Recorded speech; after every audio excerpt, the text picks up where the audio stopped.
Good morning friends. आज की मेरी कहानी है महामूर्ख भेड़िया। सुंदर वन का राजा शेर सिंह एक बार बहुत बीमार हो गया, जिसके कारण वह अपनी गुफा में ही पड़ा रहता।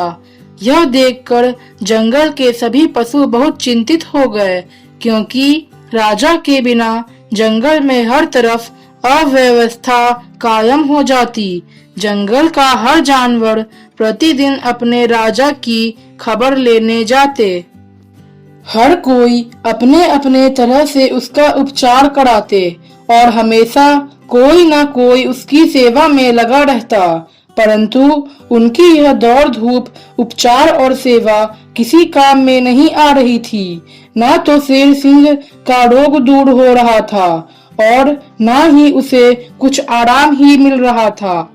एक दिन शेर सिंह ने सभी पशुओं पर नजर डालते हुए कहा, गीदड़ दिखाई नहीं देता।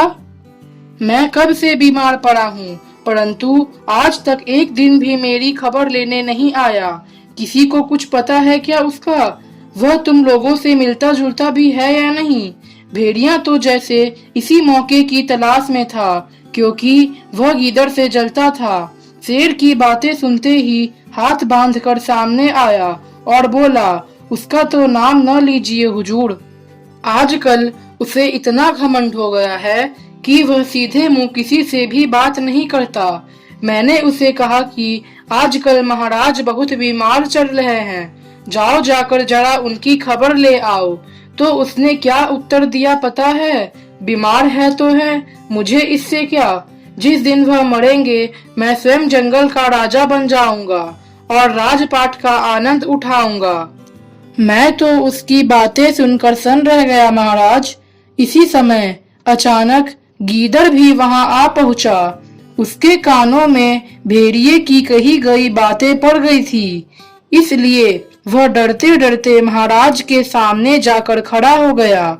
गीदड़ पर नजर पड़ते ही शेर का क्रोध भड़क उठा और वह गुर्रा कर बोला, क्यों रे बदमाश, मैं इतने दिनों से यहाँ बीमार पड़ा हूँ और तू एक बार भी मेरी खबर लेने नहीं आया।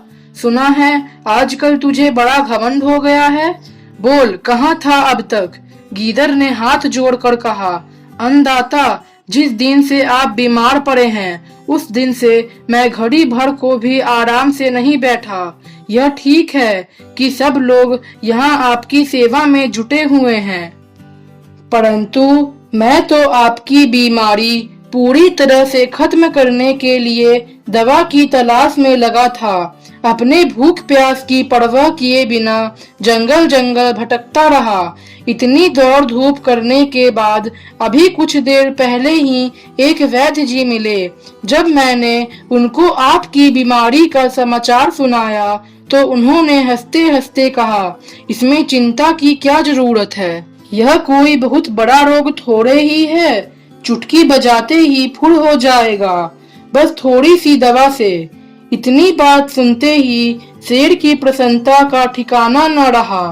वह गीदड़ की बात काट कर बोला, तभी तो मैं कहता था कि गीदड़ ही मेरा परम मित्र है और बिना कारण इतने दिनों तक गायब नहीं रह सकता। अच्छा, तो तुम पूछ आए वैद्य जी से दवा? गीदड़ ने कहा, अन्नदाता, भला मैं वैद्य जी से दवा पूछे बिना कैसे आ सकता था। पहले तो वह थोड़ा टाल मटोल करते रहे, परंतु जब मैं हाथ धोकर उनके पीछे पड़ गया तब उन्होंने बताया, जाओ महाराज से कह दो, यदि वे बीमारी को दूर करना चाहते हैं तो भेड़िए का ताजा चमड़ा अपने पूरे शरीर पर ओढ़ ले, बस यही इस रोग की सबसे उत्तम दवा है। यह सुनते ही शेर गरज कर भेड़िए पर टूट पड़ा और उसकी खाल उधेड़ने लगा। अब तो गीदड़ मन ही मन खुश होकर कहने लगा, मेरी बुराई करने चला था, खुद ही बुराई का शिकार हो गया। फ्रेंड्स, इसलिए किसी ने सच ही कहा है कि जो दूसरों के लिए गड्ढा खोदता है उसके लिए पहले से कुआं भी तैयार रहता है। इसलिए कभी भी दूसरों की बुराई करने से बचे। फ्रेंड्स, अगर कहानी अच्छी लगे तो आप प्लीज़ मेरे चैनल को लाइक और सब्सक्राइब जरूर करें।